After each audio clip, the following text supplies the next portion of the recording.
सवाल एक है, क्या हमारी राजनीति मुद्दों से चलती है या राजनीतिक सुविधा से चलती है?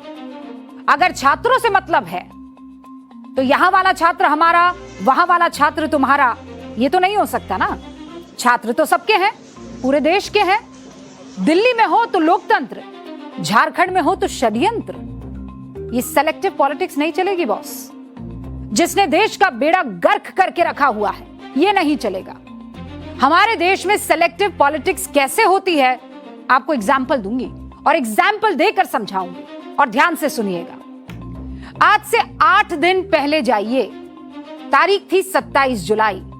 लोकसभा में एंटी पेपर लीक बिल पेश हो रहा था। तब विपक्ष बिल पर चर्चा के लिए अड़ गया था। विपक्ष ने इतना हंगामा किया कि उस दिन लोकसभा चल ही नहीं पाई। इसके बाद लोकसभा में अगले 2 दिन तक करीब 10 घंटे इस बिल पर चर्चा हुई, तब जाकर लोकसभा से यह बिल पास हो पाया। ठीक है, आपको पता है कल यानी 3 अगस्त को लोकसभा जो है वहां पर 10 मिनट के अंदर एक बिल पास हो जाता है। इस बिल के बारे में बहुत से लोगों को मालूम ही नहीं होगा। अगर मैं आपसे कहूं कौन सा बिल पास हुआ है तो आप में से बहुत से लोग ये बता नहीं पाएंगे। इस बिल पर विपक्ष ने कोई दिलचस्पी नहीं दिखाई, ऐसा लगा। चर्चा की कोई मांग नहीं हुई। क्यों? ये देश के लिए महत्वपूर्ण नहीं था। और मैं आपको बताऊंगी वो कौन सा बिल है, आप समझ जाएंगे कि कितना महत्वपूर्ण था। जजों की संख्या बढ़ाने वाला बिल था वो।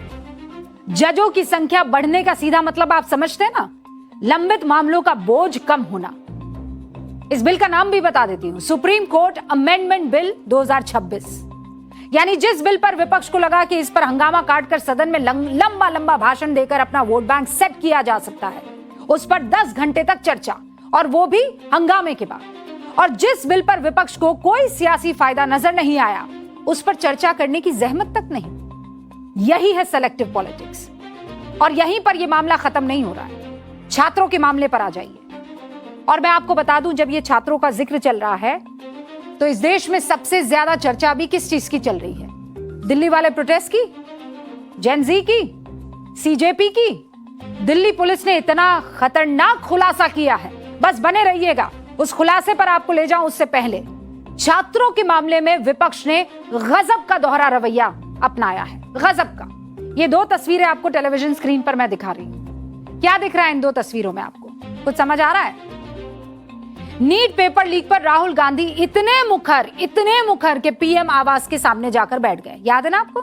याद है। जेपीएससी पेपर लीक पर छात्रों का आंदोलन हुआ। राहुल गांधी वहां पर दिखे आपको? क्यों हुक्म? सिर्फ इसलिए कि नीट पेपर कराने वाली एजेंसी एनटीए केंद्र सरकार के अंदर आती है और जेपीएससी परीक्षा झारखंड सरकार के अंदर आती है, क्योंकि झारखंड में तो सरकार कांग्रेस के सहयोग से सत्ता में है। और इसी झारखंड की हेमंत सोरेन सरकार ने पिछले 2 साल में, ये नीचे आप देख लीजिए पूरा का पूरा, 2 साल में 4 परीक्षाओं में पेपर लीक हुए हैं। इनमें से 3 प्रतियोगी परीक्षाएं थी। कुल मिलाकर 15 लाख स्टूडेंट्स की मेहनत पर पानी फिर गया। लेकिन जेपीएससी राहुल गांधी को ना गुस्सा दिला रहे, ना वो बाहें चढ़ाते हुए दिख रहे हैं, ना संसद में चीखते हुए नजर आ रहे हैं, ना रांची जाकर छात्रों से बात करते हुए दिखाई दे रहे हैं। क्योंकि छात्रों की बात होगी तो सिर्फ नीट के छात्रों की बात नहीं होगी ना, झारखंड के छात्रों की भी बात होगी। और इसीलिए आप संसद में देखिए, बहुत चालाकी से कौन सा मुद्दा छाया हुआ है? चंदा चोरी। क्यों? यह विपक्ष तो बहुत जोर से चीखे मार मार कर सदन के बाहर कह रहा था ना कि अमित शाह आओ, जवाब दो, जवाब दो। गृह मंत्री से पुलिसिया कार्रवाई पर जवाब मांग रहा था ना यही विपक्ष। अचानक चंदा चोरी पर कैसे आ गया? और मैं हवाई बातें नहीं कर रही हूं। राहुल गांधी 29 जुलाई को यह कह रहे थे कि जब तक गृह मंत्री छात्रों पर लाठीचार्ज मामले में सदन में बयान नहीं देते, तब तक संसद नहीं चलने देंगे। लेकिन 2 दिन बाद ही Rahul Gandhi goal post change कर देते हैं। 31 जुलाई को राहुल गांधी गजब का एक टर्न लेते हैं और नीट के बजाय चंदा चोरी के मुद्दे पर कैमरा के सामने दिखाई देते हैं। अमित शाह का इस्तीफा चाहिए। आप सोचिए, छात्रों के हमदर्द राहुल गांधी कहां हैं? राहुल गांधी आंख पर पट्टी और कान में रुई डालकर कहां इस वक्त देख रहे हैं और किस मुद्दे में खोए हुए हैं? झारखंड के छात्र राहुल गांधी से कुछ तीखे सवाल पूछ रहे हैं, उन्हीं की जबानी सुनिए। नीट परीक्षा में गड़बड़ी को लेकर जिस तरह से हुआ लम्हा चाहते सांसद को घेरने का बात कर रहे थे, कहाँ गया? झारखंड के छात्रों के साथ अन्याय हुआ है, आज उनको आंख नहीं खुल रहा है। क्या झारखंड के छात्र क्या भारत के नहीं है? क्या आपके नहीं है? उनको सिर्फ राजनीति करना है। अगर छात्रों के हित की बात सचमुच में करना है तो झारखंड में जो 11 दिन से बैठे हुए अभी तक खोज खबर क्यों नहीं लिए? देखिए, कुछ चीजें ना एकदम क्लियर होनी चाहिए, क्रिस्टल क्लियर। मैं फिर आपसे सवाल पूछ रही हूं, क्या इस देश का राज्य नहीं है झारखंड? क्या झारखंड के बच्चों का फ्यूचर इस देश के फ्यूचर से नहीं जुड़ा है? क्या केवल नीट के बच्चों का ही फ्यूचर ब्राइट है और इसीलिए लड़ाई लड़ेंगे और झारखंड के बच्चों को छोड़ देंगे? नहीं हो सकता ना। और इसीलिए आज मैं आपके सामने, चलिए बोर्ड बाबू पर थोड़ा क्लैरिटी के साथ आपको बता देते हैं। प्रणाम कर दीजिए बोर्ड बाबू को। प्रणाम।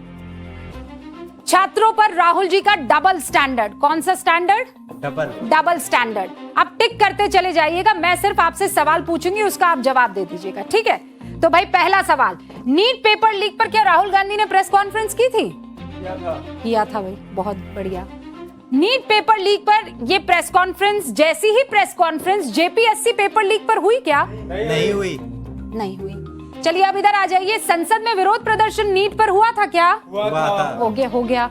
जेपीएससी पेपर लीक में हुआ कि नहीं हुआ? नहीं हुआ। राहुल जी, ये आपको आज देखना जरूरी है, आपके तमाम कार्यकर्ताओं को, आपके चाहने वालों को ये देखना जरूरी है, क्योंकि आपकी आवाज पर, क्योंकि आप ही ये बात मानते हैं, धर्मेंद्र प्रधान को इस्तीफा देना पड़ जाता है। संसद में भाषण हुआ था पेपर लीक पर? नीट वाले हुआ था। क्या संसद में भाषण हुआ जेपीएससी पेपर लीक पर? नहीं हुआ। चलिए इधर आइए, पीएम आवास के सामने कोई धरना वरना हुआ था क्या? हुआ था। ओके, हो गया था। लेकिन ऐसे ही पीएम आवास के सामने कोई धरना हुआ जेपीएससी में? नहीं हुआ। पीपीटी प्रेजेंटेशन याद पड़ता है किसी को? हुआ था नीट में? हुआ था। याद है? मुझे भी याद है। चलिए, छात्रों की गूंज नाम का कोई कार्यक्रम हुआ था? हुआ था। हाँ, बहुत सारी जगह पर हुआ था। ये PPT presentation JPSC paper leak में हुआ? नहीं हुआ मैम। जेपीएससी पेपर लीक पर छात्रों की गूंज कोई कार्यक्रम हुआ है? नहीं हुई। अब तक तो नहीं हुआ है। झारखंड में क्या है? आपकी सरकार है सर, राहुल जी, आप वाली सरकार है। और सिर्फ झारखंड का मसला नहीं है बॉस, कर्नाटक का भी है। वहां तो गठबंधन की मजबूरी भी नहीं है, यहां झारखंड में तो फिर भी मजबूरी है।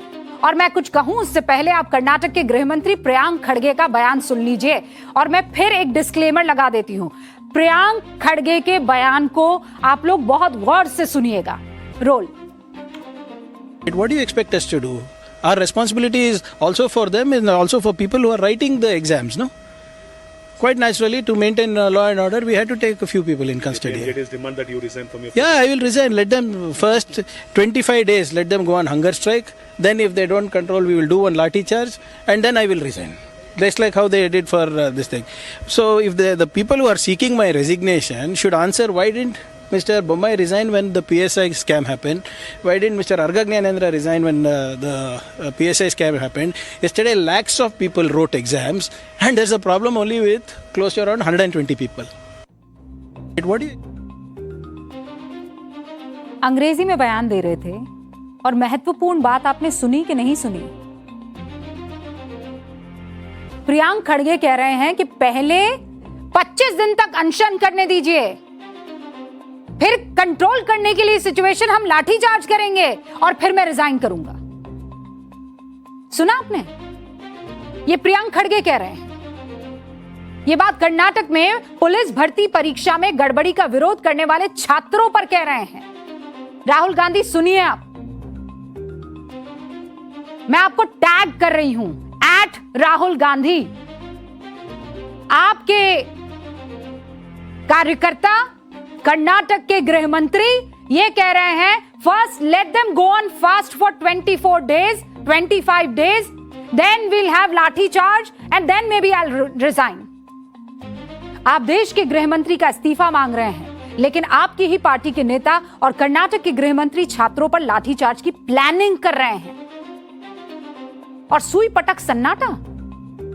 उठते जागते आप संविधान की बात करते हैं सर, और आपकी ही सरकार एक राज्य में अपने गृह मंत्री से देखिए क्या सुनती है। संविधान के किस अनुच्छेद के तहत आपकी पार्टी का एक मंत्री ये कह सकता है कि वो छात्रों पर लाठीचार्ज कराएगा, फिर सोचेगा इस्तीफा देना है कि नहीं देना है? और आप कहते हैं कि लोकतंत्र की हत्या कर दी जाती है केंद्र में।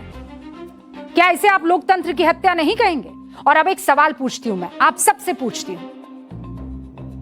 रांची में जेपीएससी छात्रों का आंदोलन चल रहा है, कुछ आइडिया है कितने दिनों से चल रहा है? कोई बता सकता है?